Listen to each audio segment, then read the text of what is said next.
Hello everyone, thank you so much for joining me today. For today's video, I want to review some of the latest auto data out of the United States, specifically related to the SUV segment. There are some pretty big trends happening here, and something that seems very, very weird given the reign of the best-selling SUV in the States since 2019. So without further ado, let's go ahead and get started.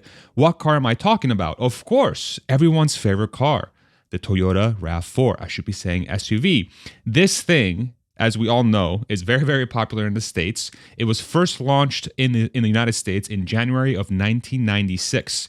And since then, it's built a huge fan base, and it's been the best-selling SUV in America since 2019. Now, of course, you'll ask yourself why, and I think it's pretty obvious for all of us that sort of follow the auto market and have been talking about what car or SUV should I buy.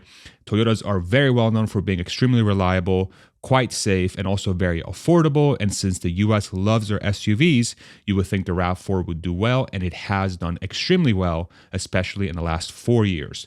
Now, things are changing, and this is a trend that's happening in the States related to many different things really in the car market, but this specific one I haven't really seen covered anywhere in the mainstream media especially. And I think in this video I really want to give you get you caught up on what's happening in the auto market related to SUVs, because I think this is sort of a canary in the coal mine, as they say, related to the auto market. So if we look at the sales through the first quarter of 2023 in the US, you'll see sort of the usual top three or so. This is from Car and Driver, this list. So thank you, Car and Driver, for putting out this article.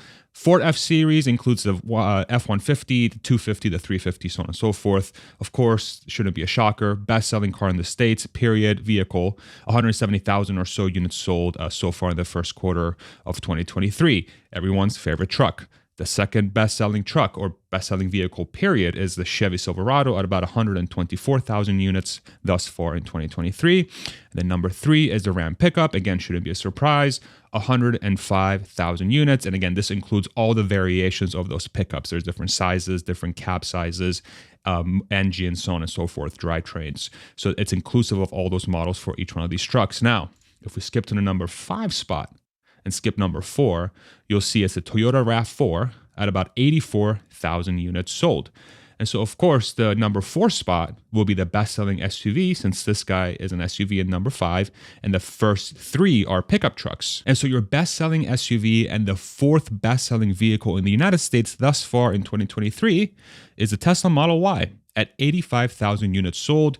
It just barely eked out the RAV4 thus far in 2023, but I think this is a huge sort of sign of what's happening here in the United States. And it's, again, not being talked about at all. And it's a fascinating thing to follow. So now we have a new SUV king, at least thus far in the United States in 2023, and it's probably going to continue to widen sort of that gap between the Tesla and the RAV4, given Tesla's plans of how they're thinking about growing their production. However, this is very weird. This is quite a weird development, and I'll walk through some of the reasons why this is. Now, if you're enjoying this content so far, I would love it if you throw me a like. It helps the YouTube algorithm show this to more people. Thank you so much. I really appreciate you. Seriously, thank you so much.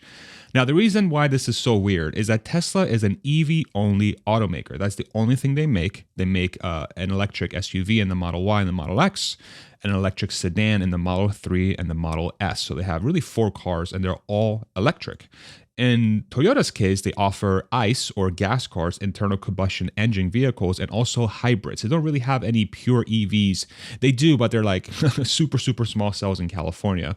But they're basically a gas car and a hybrid car company. Tesla's only an EV automaker, which you would think would sort of limit their customer base. But in this case, they were still able to sell more than the RAV4 in the States. The Tesla Model Y starting price averages around $50,000-ish if you take all their sort of specs that they offer and you option. It's probably a little bit higher than $50,000 nowadays, but it starts around that price. The RAV4, the average selling price is about $35,000. There are some unicorn RAV4s out there that start below $30,000, but that's sort of the average price for a brand new Toyota RAV4. And the weirder thing is that Tesla doesn't advertise. I'm sure you've seen Toyotathon commercials on TV, Toyota, billboards and ads everywhere. When you go on the website, you see a little banner next to a video. You might even see one on this video. Who knows? But Tesla doesn't do any of that, and they were still able to outsell the RAV4 in the States. So the question becomes, why is this happening? This is quite a big shift. It's kind of a weird outcome given Tesla's, quote unquote limitations. So why is this happening? I'd like to do some math with you to kind of walk you through why this trend is likely happening.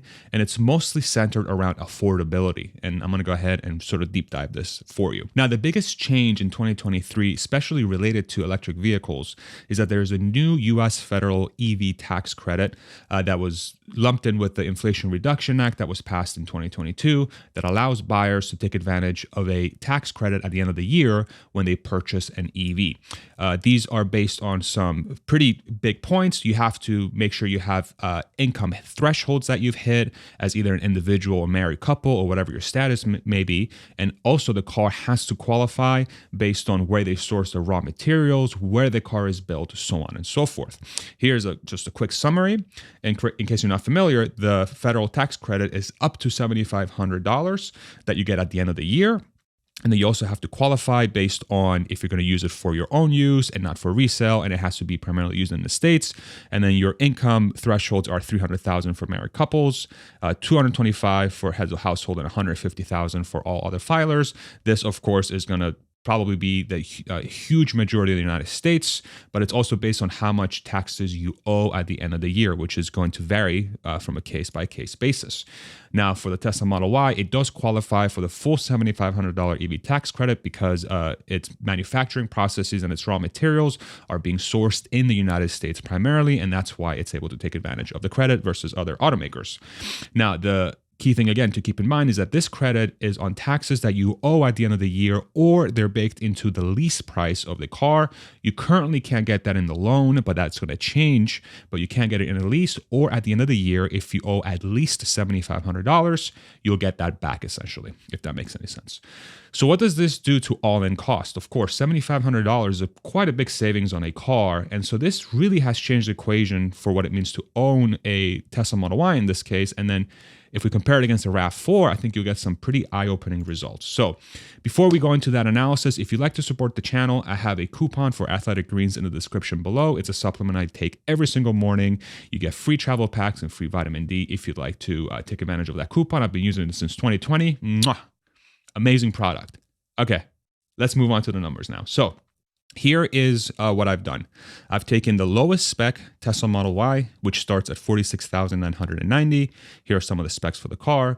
And I've also went on Toyota's website and I found I went through their build sort of mechanism that they have on the website. And the cheapest RAV4 you can buy, the LE trim, starts at $27,975. Now, it's impossible for me to find a RAV4 that costs that low because, as you may know, Toyota sells their cars through a dealership network, and the dealers decide how much they want to sell the cars for, what trims they want to offer, so on and so forth. If you bought a car before, I'm sure you know what a pain in the ass it is to get the right price for the car. So the cheapest one I was able to find was $32,436 in my area. This is in Cedar Park. I live in the Austin, Texas area. This was the cheapest RAV4 that apparently has a sale pending. However, even for this analysis, I'm going to say, let's give Toyota the benefit of the doubt and let's go with the cheaper spec, with the $27,000 one, in case one of us is able to find this very amazing unicorn that doesn't exist. Now, for maintenance costs, so of course, this is a big cost for owning a car. I've used CarEdge, which is an amazing resource, not a sponsor, but I use them all the time. I highly recommend you do that too for your car research. The Tesla Model Y maintenance cost, according to CarEdge, is about $4,700 over the first 10 years of service. So I'm going to use that number. And then the Toyota RAV4 from the same website is about $5,500 over 10 years of service. Model Y is slightly cheaper, probably because it's an EV. You don't have nearly as many moving parts. The only thing you'll have to replace on that thing is probably the tires. Now, the tires are going to be more expensive because they're higher performance. The Model Y is significantly faster than the RAV4. But, outside of that, you don't really have much maintenance. And for the fuel economy, which is of course another huge part of owning a car, I'm going to use the government provided fuel efficiency numbers for the cars. For the Toyota, it's about 30 miles per gallon average between city and highway. And for those that are not familiar with EVs, a way to measure the efficiency of an EV is using kilowatt hours per 100 miles or kilowatt hours per mile. This sort of MPGE is a way to do an apples to apples comparison to see how much more efficient an EV is to a gas car. You see that they're way more efficient, but to actually be able to calculate how much it's going to cost, I'm going to use this 28 kilowatt hours per 100 mile figure. I'll do the math. Don't worry. You're free to double check me at the end, but I'll just walk through that math with you.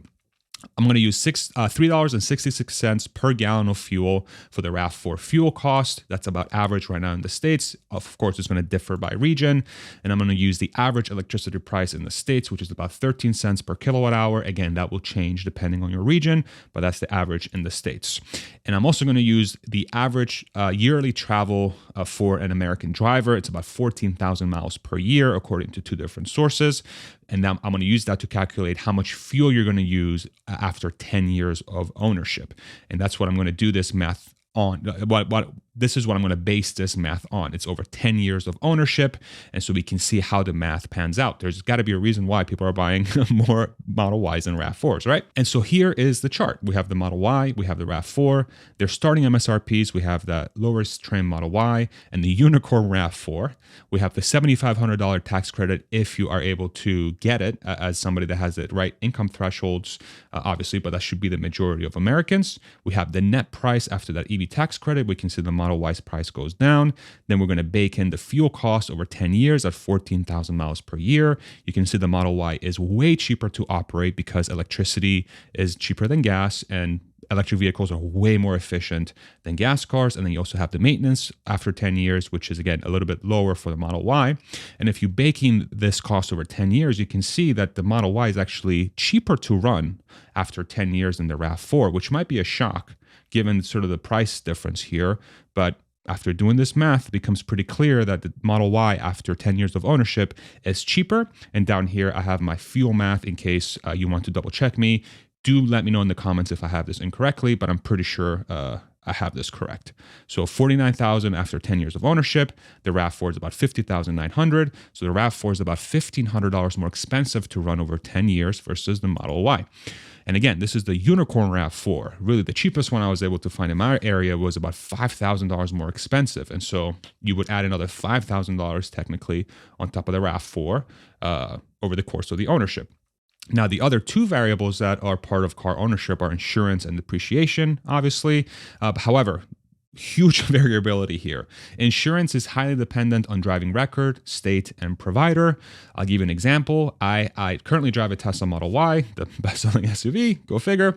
And the insurance I pay for that car is actually less than I was paying for my Mazda 6 back in 2015. And it's because of the provider, where I live, so on and so forth. So I highly encourage you, if you're thinking about cross-shopping these two, make sure you get a quote from your provider before you make a decision. And depreciation is another huge one. And Toyotas are very well known for holding the value. However, there are two trends happening in the States that could impact depreciation a lot, which is the shift to electric vehicles, which I'm sure you've heard of, and autonomy, which is something that the Tesla Model Y offers, that it can drive itself. And Tesla's working on making this available for every single car that they're building right now over time, to where it just takes you from point to point. If those two things actually do come to fruition, this is obviously going to help the Model Y tremendously in the long term, because it would basically render the RAV4 sort of obsolete. Like, why would you buy a RAV4 when you can buy something that's cheaper, holds its value better, it can drive itself, it's not as expensive to maintain, so on and so forth. But that could change, and that's why I haven't included this in this analysis, because then the Model Y would be so much cheaper. But I'm not going to include this in here. And another thing to think about is that this is probably just the start. The Model Y is cheaper over the course of 10 years, but some folks don't have the ability to wait 10 years and they want to experience the savings right away. And this is where this equation is going to get even crazier starting in 2024. Right now, the tax credit is available at the end of the year. Most car buyers are payment buyers, right? So we talked about the tax credit. You have to wait until you file your taxes to get the $7,500 credit. However, most people that go shopping for a car, yourself included, myself included most of the time, I want to worry about how much am I going to pay per month on my loan or my lease. Starting in 2024, buyers can claim this EV tax credit at the dealership. So you no longer have to wait to claim it at the end of the year. They'll basically bake in that savings into your monthly loan price. So if you finance the car, you'll be able to get that $7,500 off your price up front, which is going to be huge for most car shoppers. For a Model Y, this implies about a 15% cheaper monthly payment. Roughly, it's going to be different depending on the sort of options you get and the interest you pay on that, but it's roughly about 15%. So instead of waiting 10 years to get that $7,500, you start getting it right away every single month starting in 2024. And you start thinking about the other products that Tesla's coming out with, and is this going to impact the other segments as well? You have the Cybertruck. Theoretically, supposedly, if Elon Musk is right about he's usually wrong timelines. This thing will start shipping next quarter, around September or October. We should start seeing the Cybertruck, which is going to be able to take advantage theoretically of those tax credits if it qualifies based on the pricing threshold of the car. A lot of people think it will. Then you have the $25,000 car coming from Tesla. Supposedly, this is from 2020. I think they're still targeting for 25,000, but this should be launched somewhere in the next 1 to 2 years. That's going to be fascinating to see how this plays out. And then you have this van-looking thing that they've unveiled in March that, again, is supposed to be coming out at some point. Who knows when this is going to come out? But again, how is this going to influence the market, and how are these releases going to sort of, dictate how Tesla sells in those markets? It's quite fascinating to think about. However, what I really want to know is what you think. So let me know what you think in the comments about this presentation.